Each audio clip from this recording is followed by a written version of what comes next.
very suddenly. The good part is I got well very suddenly, very quickly, so there was no problem at all. I did also receive a large number of emails on that from our online viewers wondering where was the class. The good part is a lot of emails means a lot of interest, and I'm delighted for that.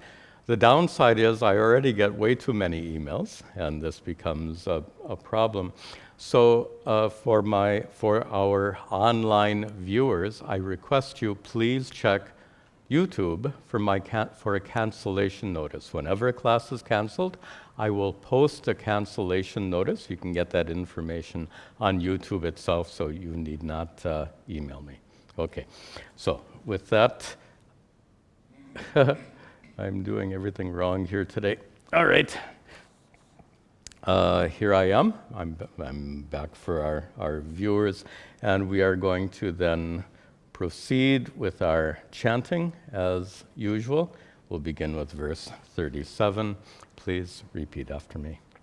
Yataidhansi samidhognir, yataidhansi samidhognir, bhasmasat kuruterjuna, bhasmasat kuruterjuna, jnanagnis sarva karmani, jnanagnis sarva karmani, bhasmasat kurute tata, bhasmasat kurute tata, nahi jnanena sadrisham, nahi jnanena sadrisham, pavitramiha vidyate, pavitramiha vidyate, tat swayam yoga samsiddhaha, tat swayam yoga samsiddhaha, kalenatmani vindati, kalenatmani vindati, Shraddhavan labhate jnanam, Shraddhavan labhate jnanam, tatparasam yatendriyaha, tatparasam yatendriyaha, jnanam labdva param shantim, jnanam labdva param shantim, achirenadhigacchati, achirenadhigacchati, agnyascha shraddhadhanascha, agnyascha shraddhadhanascha, samshayatma vinashyati, samshayatma vinashyati, nayam lokosti naparo, nayam lokosti naparo, nasukam samshayatmanaha, nasukam samshayatmanaha, yoga sanyasta karmanam, yoga sanyasta karma, Jnana sanchinna samshayam, jnana sanchinna samshayam, atmavantam na karmani, atmavantam na karmani, nibadnanti dhananjaya, nibadnanti dhananjaya, tasmad ajnana sambhutam, tasmad ajnana sambhutam, Hritstam jnanasinatmanaha, Hritstam jnanasinatmanaha, Chitvainam samshayam yogam, Chitvainam samshayam yogam, Atishtottishta bharata, Atishtottishta bharata. And that's the final verse of chapter 4. It's quite a nice verse. I like it very much. We'll see that in just a few minutes. Let us go back to verse 38. We'll pick up the thread. You remember that chapter 4, Jnana Karma Sannyasa Yoga, the title of it, begins with the topic of Karma Yoga, continuing from chapters 2 and 3, this very important central topic in the Bhagavad Gita, Karma Yoga. And it presented Karma Yoga largely in a sense of sacrifice. We talked about yajna as a symbol for offering our actions to Ishvara. We talked about that at great length. But then, rather surprisingly, towards the end of the chapter, Sri Krishna made a transition from talking about karma yoga to talking about jnana, spiritual wisdom. And that's the concluding section that we're seeing now. And he said this extremely important verse, Nahi jnanena sadrisham pavitramiha vidyate. Iha, here in the world, na vidyate, there is nothing that is so pavitram, so purifying, sadrisham jnanena, as compared to spiritual wisdom. Nothing in the world is as purifying as spiritual wisdom. We discussed this verse at some length in our prior class, but you remember that the idea is that the impurity we're talking about here is adharma. Adharma, in general, harmful behavior towards other people. Adharma. Or towards yourself. Any kind of harmful behavior is adharma. How to remove that adharma? There are many ways of approaching this problem, but the ultimate solution, according to Sri Krishna, is spiritual wisdom. How does spiritual wisdom solve the problem of harmful behavior?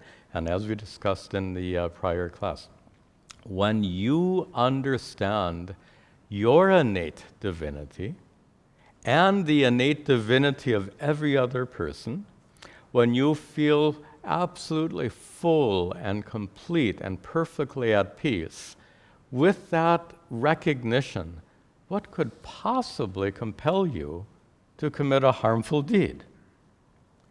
If you think about it, harmful deeds are motivated by raga and dvesha, these compulsions to get what we want, to run away from what we don't want. And certainly this powerful knowledge destroys raga, dvesha. And in the absence of those compulsions, nothing can compel you to commit a harmful deed. So in that way, this knowledge is the most purifying. Sri Krishna says in the first half. In the second half, tat swayam yoga samsiddhaha kalena atmani vindati.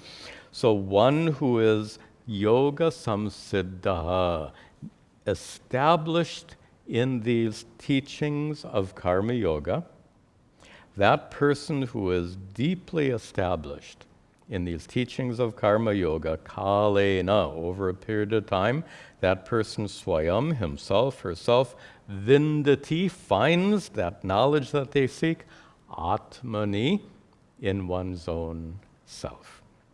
We'll pick up that idea, which will introduce the next verse and the remaining verses of this chapter. I did mention at the end of the last class that atmani, within yourself, means that the discovery that culminates in enlightenment, the discovery of your true nature, can only take place atmani, within one's own self. Nowhere else can that discovery be made. And the only person who can make that discovery is you. And to repeat what I said at the end of the last class, no guru can make you enlightened. No scripture can make you enlightened. Guru and Shastra. Shastra is our word for scripture. No guru or Shastra can make you enlightened. You have to look within yourself to make this discovery. On the other hand, we can equally say, without guru and without Shastra, you won't get enlightened. Why? Because if you haven't been properly taught, what will you look for? When you look within yourself, what are you looking for? You're like a blind man in a dark room. Double problem. One is the room is dark. You close your eyes. I'm making a silly joke. You close your eyes and look within. It's dark. But not only is it dark in a physical sense, but there's a metaphysical darkness called ignorance. Whatever we understand in life, we understand based on our current understanding. Can I say that again? Whatever we learn based on our current level of understanding.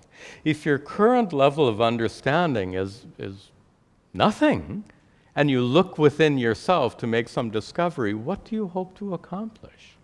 So, the way these teachings work is that Guru and Shastra, this is a nice term of Puja Swami Tadatmananda, my Guru. He said, with the help of Guru and Shastra, you are led to the precipice of discovery. Nice expression. Guru and Shastra leads you to the precipice of discovery, and another expression he used is you're led to a point where you cannot but see, his exact words.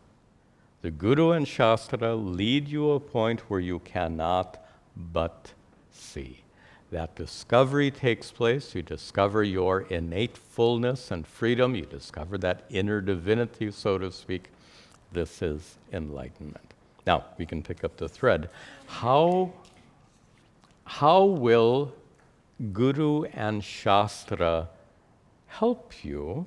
And there's certain requirements here. For example, if Guru is speaking English, you have to know English. If you consider the Shastra to be a bunch of mythology, it's not going to help you. You can see where there's some impediments. So the impediments that may prevent Guru and Shastra from leading you to the precipice of discovery, those impediments are addressed in the next two verses. Shraddhavan labhate jnanam, Shraddhavan labhate jnanam, Tatpara samyatendriyaha, Tatpara samyatendriyaha, Jnanam labdva param shantim, Jnanam labdva param shantim, Achirenadhigacchati, Achirenadhigacchati. Many of you have heard me quote this first line. Shraddhavan labhate jnanam. Jnanam, that spiritual wisdom, which means the discovery of your true nature as Satchidananda Atma, full and complete, discovery of your inner divinity. And just to make it very clear, if your innate nature is divine, it can't be any different for everyone else, right? The discovery of your divinity is always accompanied by the recognition of the divinity of all. You can't have one without the other. Okay, that jnanam, that wisdom, labhate, one gains that knowledge, that wisdom, that discovery of your true nature. Who obtains that knowledge or wisdom? Shraddhavan, one who possesses shraddha. We've discussed this word before, often misunderstood. Please do not translate shraddha as faith, because for many people, faith means blind faith, andha vishwasa. And andha vishwasa is the blind man in the dark room. It's useless. In fact, I've said in a prior class, and I'll say it again, andha vishwasa, blind faith, is actually an impediment to spiritual growth. Doesn't help you. It actually impedes your progress, and the reason it impedes your progress is we tend to rest content. Oh, I get it. I get it means I believe it. I believe it means I have blind faith in what the Guru says. So the Guru says your true nature is full and complete. And a person says, ha, ha, ha. Sorry for being a little bit silly, but there's no knowledge there. That's blind faith. And if that person now feels content, oh, I get it now, and then that person ceases to make further effort to truly understand, what a shame. Much is lost. So blind faith is not beneficial it is potentially an impediment to spiritual growth. Shraddha is most certainly not that blind faith. A technical but good definition of Shraddha is trust pending verification. What very carefully thought out definition. Shraddha is trust, acceptance, pending verification. You accept the words of the scripture and of the Guru and Shastra. You accept them pending verification, and that verification takes place, as said in a prior verse, when you make that discovery within yourself.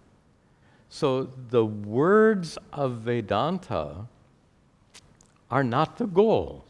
The words of the Vedanta, in fact, the common expression that's so often used, the words of Vedanta are a pointer. And you know the old joke. Someone says, "Look there," and they're pointing at the beautiful moon.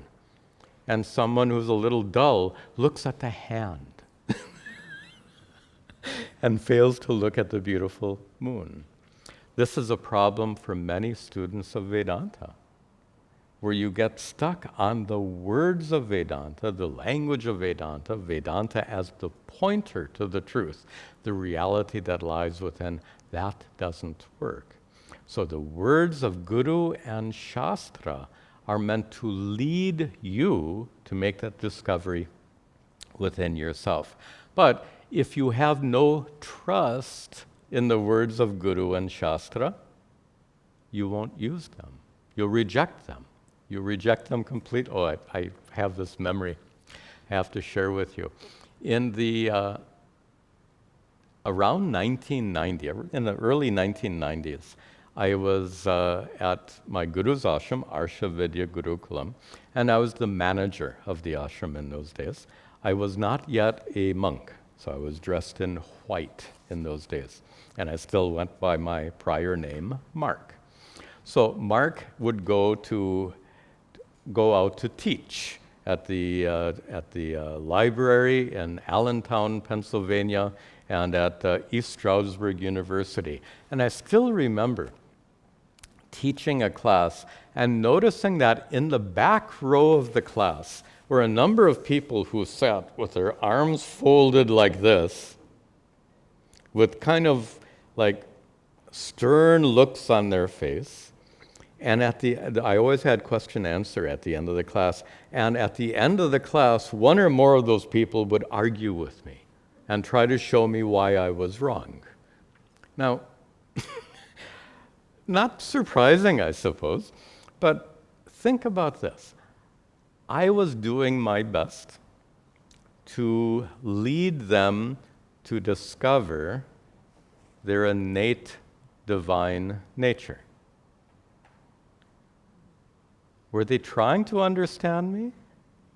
They were actually sitting in the back row, conjuring up arguments to disagree with me. They weren't making an effort to understand.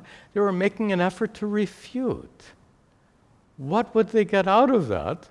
In fact, isn't it silly when the Guru and Shastra is offering you fullness and completeness, perfect peace and contentment, when you fail to give the Guru and Shastra the benefit of doubt? And that's a nice expression. I said trust pending verification. A more common English expression would be you give the benefit of doubt to the teacher. Some of those sitting in back clearly didn't give me the benefit of the doubt, and they got nothing out of the class, nothing at all. So in order for these teachings to work, in order for you to use that pointer to discover your true nature, starting off with the Shraddha, trust pending verification, giving the Guru and Shastra benefit is just crucial. A final point here before we go on. One reason I've often quoted this verse is to make a different point. And that point is, if Shraddhavan labhate jnanam, one who has Shraddha gains knowledge, that makes it so clear, according to Sri Krishna, faith is not the goal. Faith is a means to the end. The end here, she calls jnanam, spiritual wisdom, culminating in enlightenment. The goal is not faith.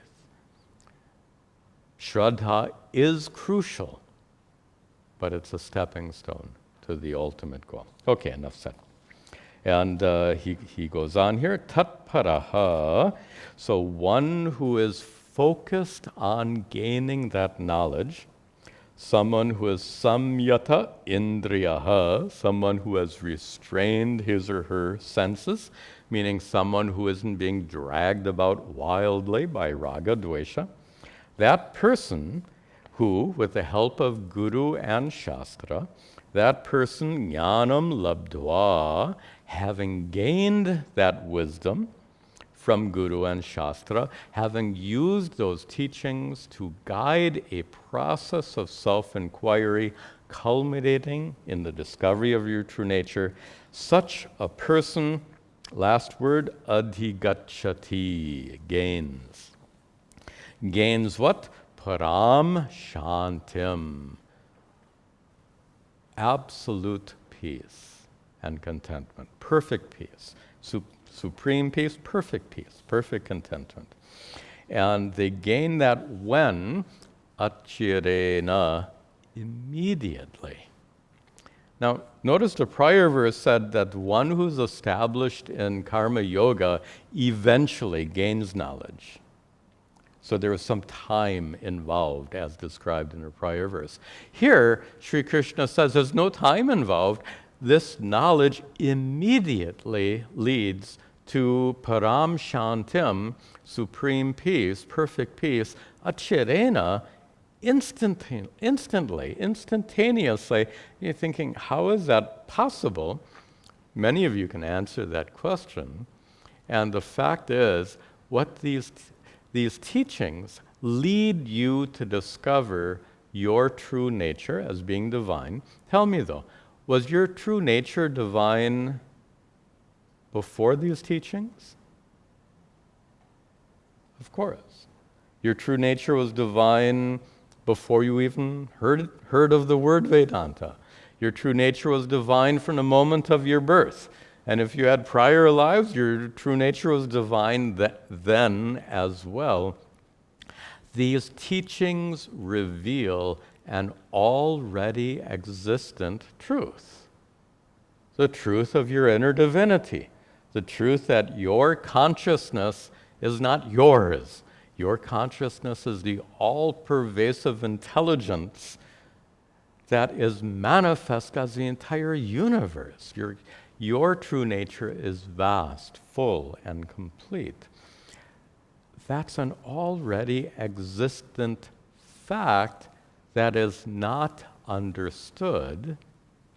So therefore, we could say that it is the absence of recognition of your true nature that prevents you from being enlightened, that prevents you from enjoying perfect peace. You don't recognize who you already are. You don't recognize what you already possess. The example that's given in many commentaries, it's like the woman who was looking for her lost necklace. She looked in every room of the house, she looked outside, she looked everywhere for her missing necklace. She couldn't find it anywhere. It was around her neck the whole time. Husband comes home, she complains, I can't find my necklace. Husband said, you get the point. So, and then she was so happy to find her necklace. She found what she already possessed. And of course that solved the problem. She was so distraught all day long. But when she found her necklace, she was absolutely happy, relieved. This is how Vedanta works. It reveals to you who you always have been. You have always been, your true nature has always been Satchidananda Atma. Therefore, that recognition of her necklace took how long? Looking around the house took a long time, but when husband said, hey, it's around your neck, from that moment, how long did it take her to discover? Momentary, instantaneous. The commentator, Madhusudana Saraswati, gives a different example, very, very nice example. It's like if you're in a dark room and you light a lamp, remember in those days they didn't have electric lights, so you're in a dark room, when you light a lamp, how long does it take thereafter to see what's present in the room? It's already, whatever is in the room is already present, but you couldn't see it before. You light the lamp, and the sight of what is present in the room is instantaneous. It doesn't take time. In the same way, when this knowledge ignites, so to speak, it burns away the ignorance and immediately reveals to you your true nature. All right, let's continue. Agnyascha shraddhadhanascha shraddhadhanascha samshayatma vinashyati nayam lokosti naparo nasukam samshayatmanaha. So this verse is the flip side of the prior verse. Prior verse is one who has Shraddha, one who uses the teachings of Guru and Shastra properly. Such a person can and does, in fact, gain this wisdom. But what about someone who doesn't have that Shraddha? And that's who's discussed here. And where Sri Krishna talks about the Agnya. Agnya means ignorant person. The ignorant person who is ashraddhadhana, who lacks Shraddha. Remember those guys in the back of the room in the library in 1990 who were ready to argue with me? They were cynics.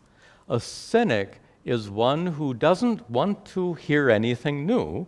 A cynic is one who just wants to chop down whatever new ideas are presented. So being that cynic in this situation is not helpful. And also that person is described here as samshayatma. Here atma means mind. One whose mind is full of samshaya, doubt and confusion. So such a person who is ignorant, who is confused, by the way, nothing wrong with being ignorant and confused, but if you lack Shraddha, there's no way out. So that third word, ashraddhadhana, is crucial here. So one who is ignorant, one who is confused, okay, but one who lacks Shraddha, that person, vinashyati, strong word, is destroyed. Is destroyed in the sense that the person never gains what they seek in life. Ultimately, we all seek peace and contentment. This person that Sri Krishna describes never finds peace and contentment in life. Na ayam lokaha asti. They don't find peace and contentment in this life, ayam lokaha. Na paraha, nor in the next life. Because in the next life, we're all born ignorant. No one's born enlightened. So you're born ignorant and the struggle goes on. Nasukam, and there's no happiness for this person who is samshayat manaha, whose mind is filled with confusion and ignorance, but most significantly, that person who is cynical, that person who lacks Shraddha, that faith in Guru and Shastra. Okay, then we have 2 verses to conclude the chapter. Yoga sanyasta karmanam yoga sanyasta karmanam jnana sanchinna samshayam jnana sanchinna samshayam atmavantam na karmani atmavantam na karmani nibadnanti dhananjaya nibadnanti dhananjaya.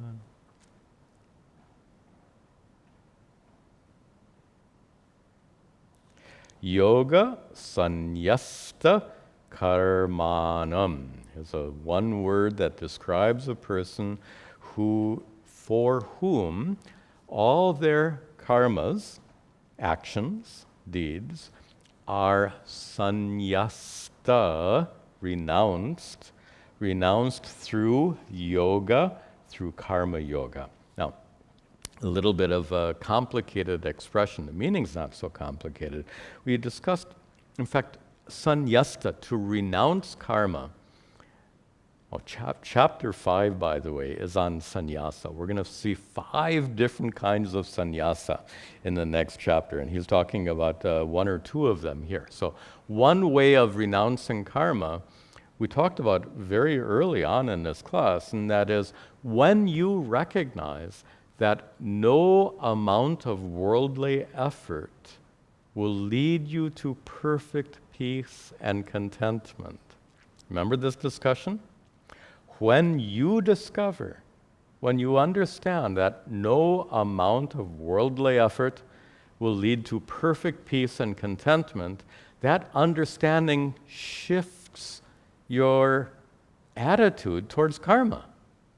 Previously, you might have thought, if I just work hard enough, if I do enough, if I earn enough money, if I get the right car, if I get the right job, etc. Common thinking of people. If I get the right spouse, if I get the right degree, whatever it is, all of this ordinary thinking, when that ordinary thinking is dismissed with the recognition that it just doesn't work, that recognition brings about this radical shift of attitude towards worldly activities.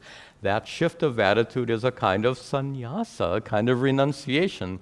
Not that you stop doing all those things, but you do them with the full recognition that those activities will never, ever lead to perfect contentment and peace. We've had this discussion before. That's one way of renouncing karma. So here he's talking about yoga sanyasta karmanam, one who has renounced actions through karma yoga. I've given you one example.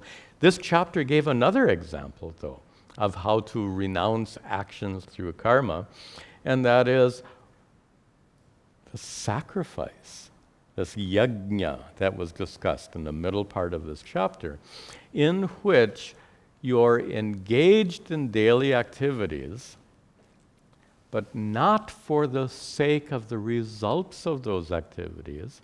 As a karma yogi, you're engaged in these activities as part of your life of spiritual growth.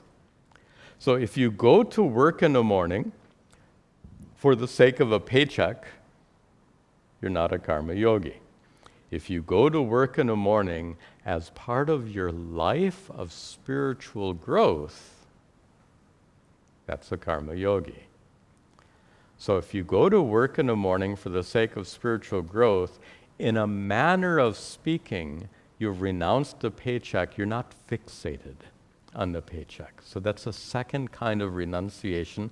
Both of these renunciations are in terms of attitude, not that you physically give anything up, but your attitude towards those activities is radically transformed, and that person here is called yoga sanyasta karmanam, someone who has renounced all actions through karma yoga, someone who is in a second line, jnana sanchinna samshayam, someone whose samshaya, doubts and confusion, has been sanchinna, completely removed by what? Jnana, by these teachings, by the wisdom you receive from Guru and Shastra.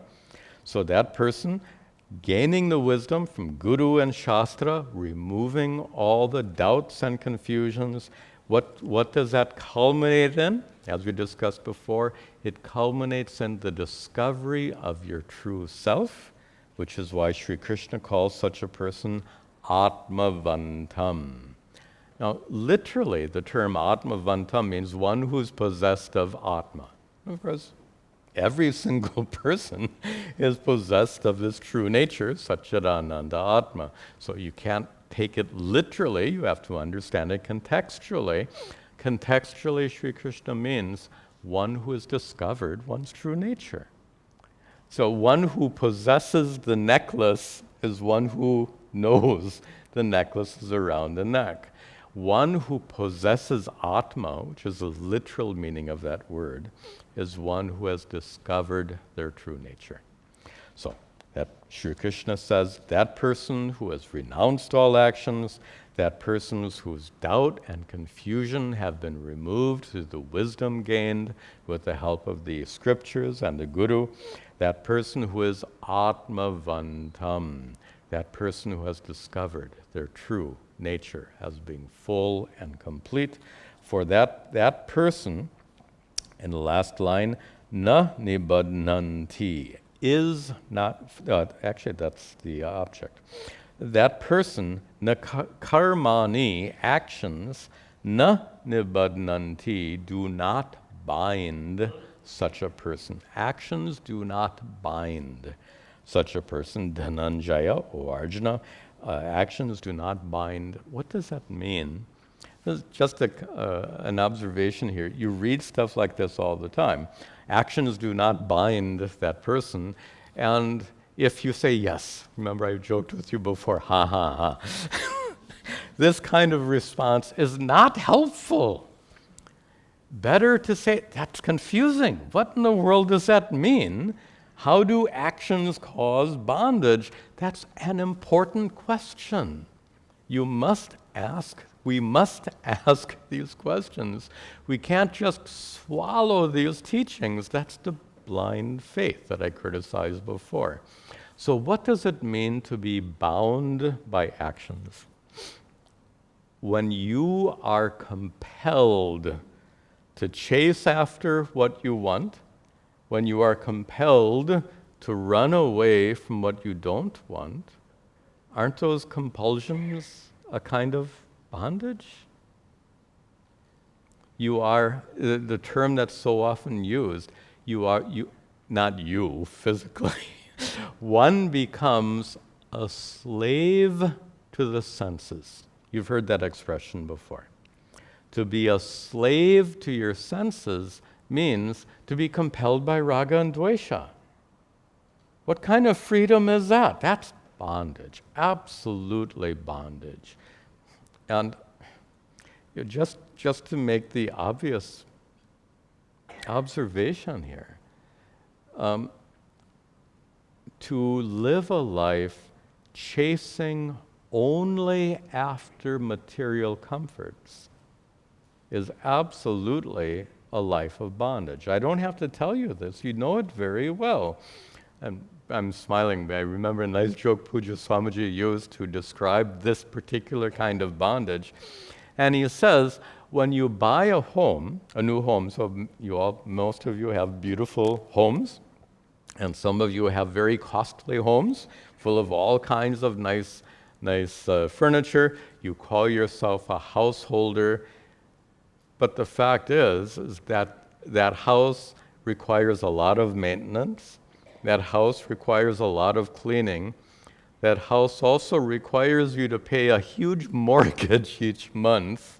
So based on this, Puja Swamiji would jokingly ask, are you a householder or a householder? You are held hostage by the requirements of your own home. Householder. There's no freedom in that. That's why he criticized that. So here, to say that you are not bound by karma at the end of this verse means you have become freed from this compulsivity. driven by raga, dvesha. You're no longer being dragged about by your senses, by raga, dvesha. You're no longer a slave to your senses. You are freed from that particular kind of enslavement.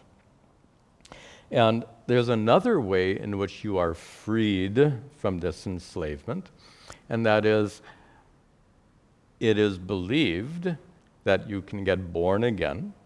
And when you're born again, you'll not be born enlightened. You'll be born into a state of ignorance, not knowing your true nature, which means in your next life, you can again be a slave to your senses. You can again be dragged about by raga, dvesha. You can again suffer a life of this compulsive behavior, a life of suffering. So remember, I think, verse 37, Sri Krishna says, Bhasmasat kurute.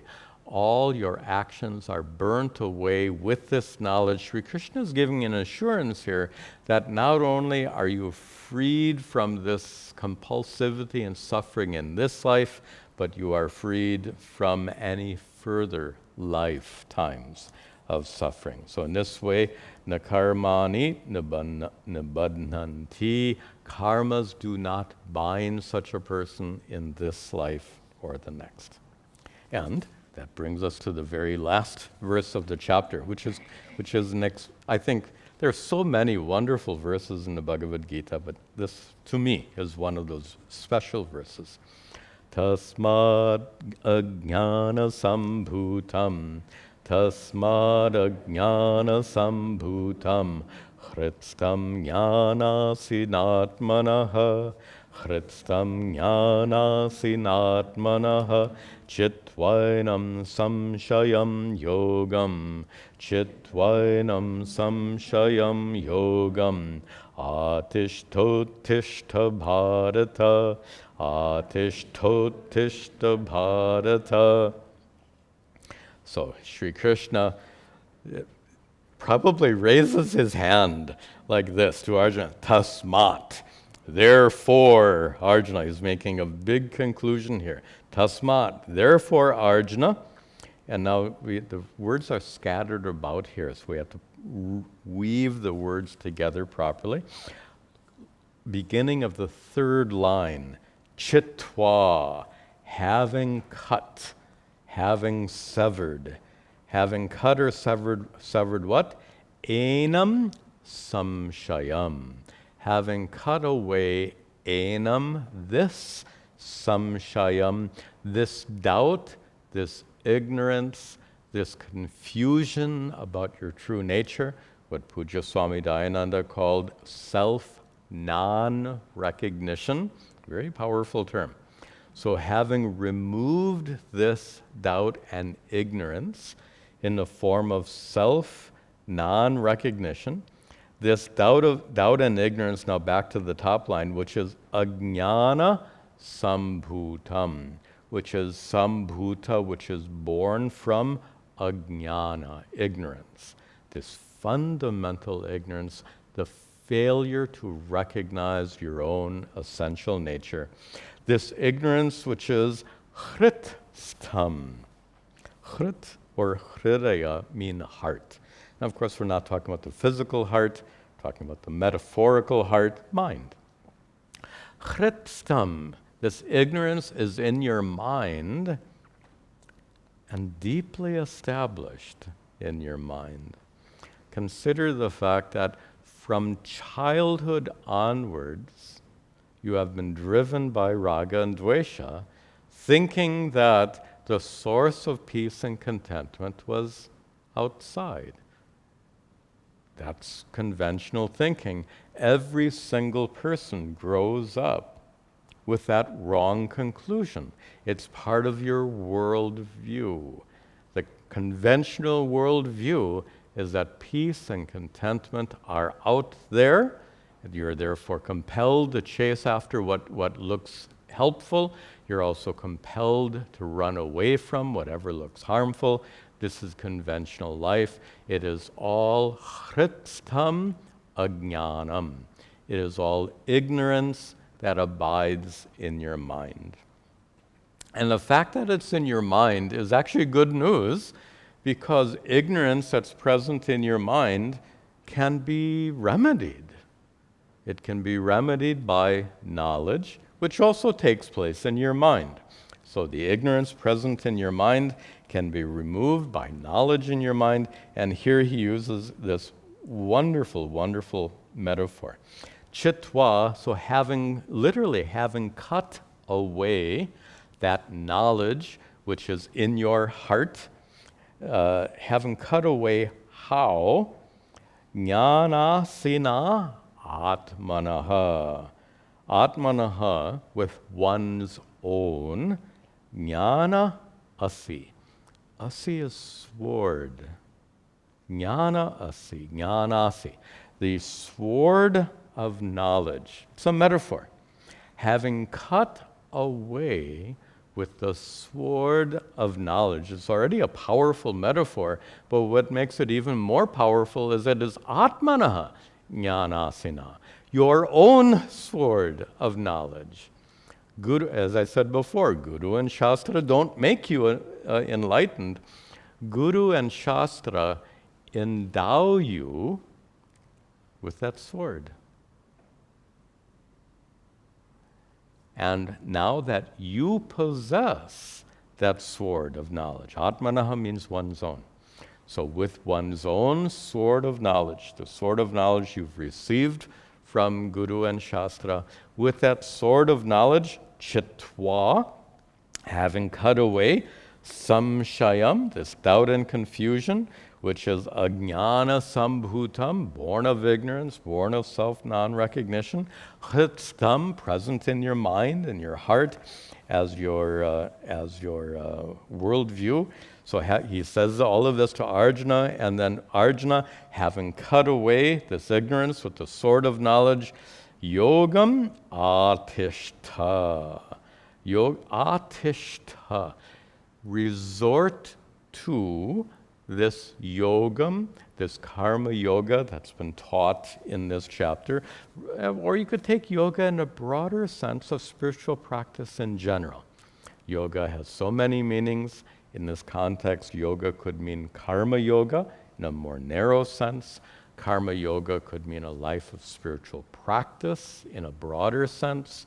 So he ends this chapter with this powerful command. So Sri Krishna is going to be wagging his finger, telling Tasmat, therefore Arjuna, cut away this ignorance that covering your heart, and yogam atishta, follow these, to paraphrase, follow these teachings.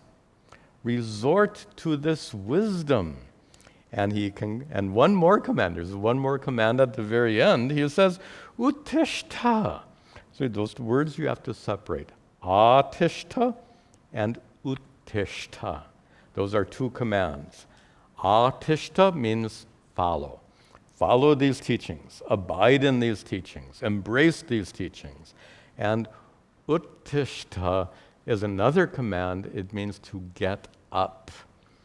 You might remember, way back at the end of chapter 1, Arjuna threw his bow and arrows to the ground, and he sat down in the chariot. Not a very becoming thing for a great warrior to do. In fact, you can imagine that on the battlefield, everyone is watching. That would be scandalous, right? Everyone on both sides of the battlefield are watching Arjuna throw his bow and arrows to the ground and then sit down on the seat of the chariot. Scandalous behavior for a great warrior by Arjuna. That's why Sri Krishna says at this point, Arjuna, after 3 chapters, that was the end of chapter 1, so after 3 more chapters, Arjuna is still sitting there. He hasn't made it up yet. And so Sri Krishna commands him, Uttishta, get up, Arjuna. You are empowered with that jnanasi, with that sword of knowledge. Use that sword of wisdom to cut away this ignorance, to cut away your doubts, to cut away your, your reluctance to fulfill your duty by fighting on the battlefield. Cut it away, get up and fight. Bharata, O Arjuna, descendant of Bharata is Bharata. O Arjuna, get up and fight. Engage in this battle. The battle happens to be Arjuna's dharma, his responsibility. What a terrible responsibility he bore. But Arjuna's not alone. Many of you go through difficult times in life where you're called upon to really work hard or do difficult things. So Sri Krishna here exhorts not just Arjuna, but exhorts us all. When you encounter, and I'll just give a really wild restatement of this verse. When things become extremely difficult in this life, use the sword of knowledge to cut away your hesitation to fully engage yourself in meeting those challenges. So often when we hit really hard times, we shrink back. And shrinking back, as we all know, doesn't solve anything. So Sri Krishna says here, don't shrink back. Use that sword of wisdom to cut away your doubts, to cut away your hesitancy, and uttishta, get up, which means engage yourself fully and completely in dealing with your difficulties, knowing that you are fully empowered to handle those difficulties. No matter how difficult a situation is, we come out the other end of that period of trial. We manage one way or the other. So this is Sri Krishna's final message to Arjuna in this chapter. Since we're finishing this chapter, this is a nice opportunity. We've been concluding each chapter by reciting the English version. The English version, I composed this many years ago, and it's a condensed version of the Sanskrit.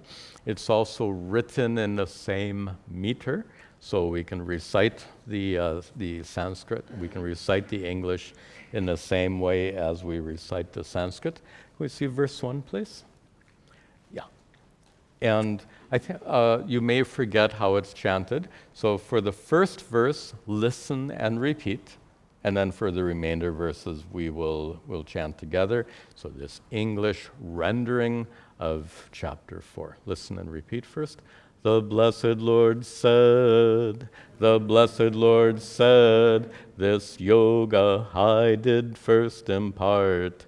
This yoga I did first impart to the sun god so long ago. To the sun god so long ago. He passed it on to Manu then. He passed it on to Manu then. To Ikshwaku did it descend. To Ikshwaku did it descend. I think we can chant together now. Try with me. Through these teachers, this lineage, the royal sages came to know, but after many eras passed, it appeared lost, O Arjuna. Since you are my devoted friend, today I shall declare to you this ancient wisdom, yogic truth, the greatest secret of themselves. Arjuna said, but your birth here upon this land came later than the sun's first dawn. How then am I to understand that you taught at the very start? The blessed Lord said, many births I have had before, as you have too, O Arjuna. Each of my births I know quite well, but of your births you do not know. I am unchanging and unborn. Lord of all creatures, thus am I, holding nature in my control. By my power I took this form, whenever Dharma wanes away. In the rise of unrighteousness, O Arjuna, I then return, incarnating myself again, to protect good people from harm, and to destroy all the wicked ones, to re-establish Dharma here. I am born in age after age. Those who know the reality of my birth and my deeds divine, when their bodies are cast aside, not reborn, they shall come to me. Those free from anger, greed, and fear, purified by this wisdom's power, devoted to me totally. Many such reach my state supreme. What is action and its reverse? Even the sages this confused. As to karma I shall explain, through which you will be freed from sin. Those who perform their every deed without desire for the fruits, by the fire of knowledge cleansed, all the sages declare them wise, free from attachment to results, always satisfied, self-content, even when they engage in work. Truly they labor not at all, satisfied with whatever comes, free from envy and prejudice, unchanged in failure and success. By karma they are never bound. They offer fruits their works have reaped, as a sacrifice to the Lord, resolved in wisdom unattached. All their karmas will fade away. Some pour oblations into fire, others sacrifice to the gods.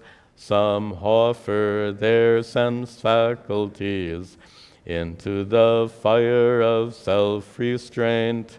Some bear penance as sacrifice, others do yogic exercise, or Vedic chanting study too, or the practice of breath control.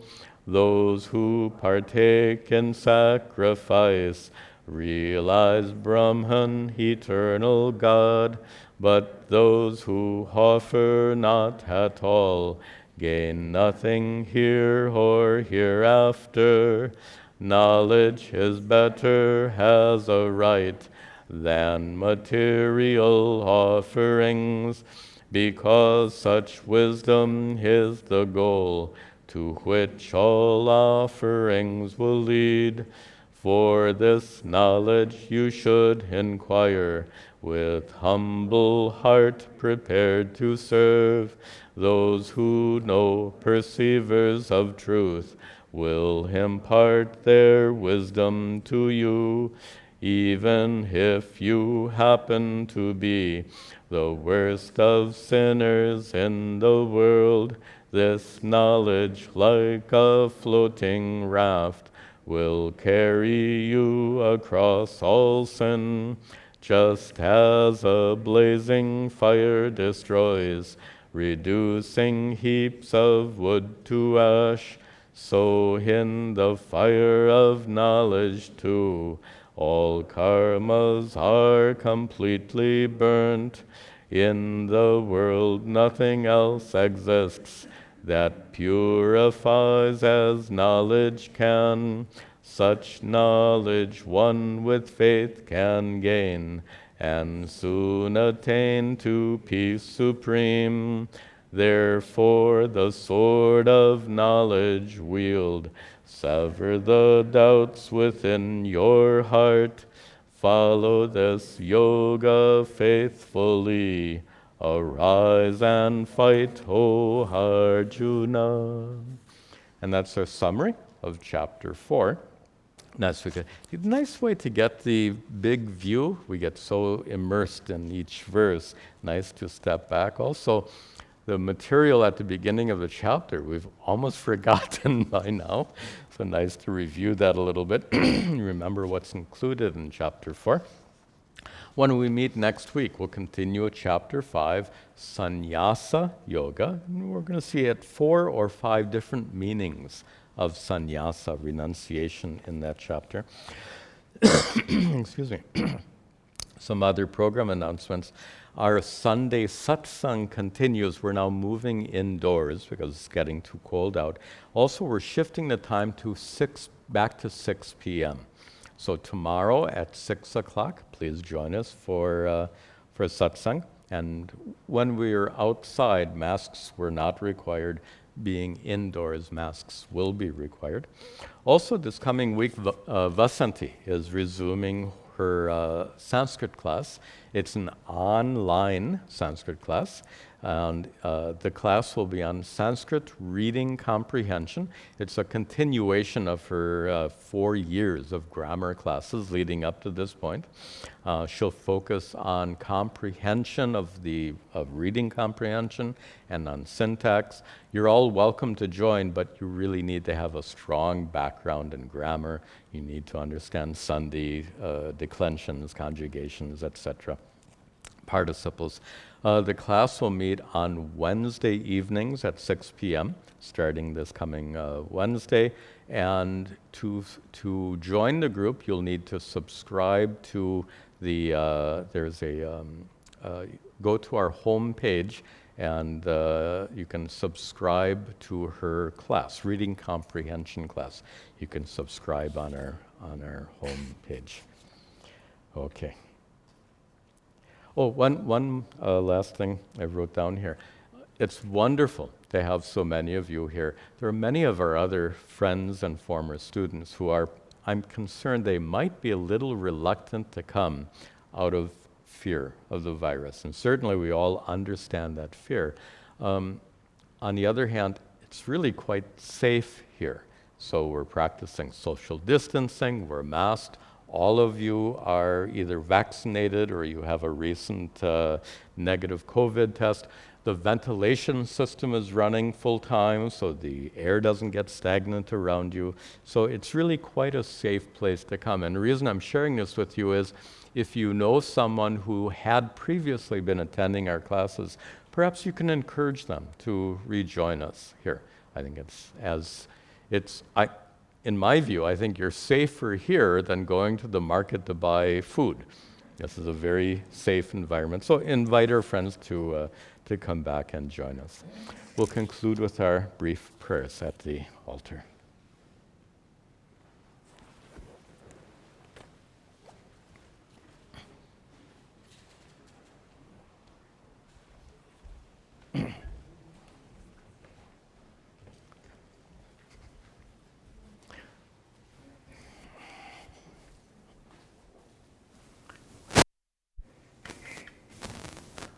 Om Gananaham Tva Ganapatigam Havamahe Kaving Gavinam Upmashravastamam Jeshtarajam Brahmanam Brahmanaspatahana Shrinvan Utabasira Sadhanam Om Ganapataye Namaha Ishvaro Gururatmeti Murti Bheda Vibhagine Vyomavad Vyapta Dehaya Dakshina Murtaye Namaha Vasudeva Sutam Devam Kamsa Chanuramardanam Devaki Paramhanandam Krishnam Vande Jagadgurum.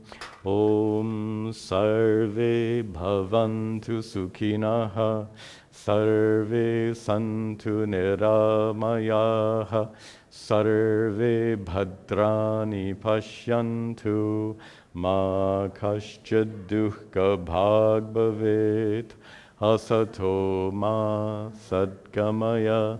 Tamaso Ma Jyotirgamaya. Mrityor Ma Amritangamaya.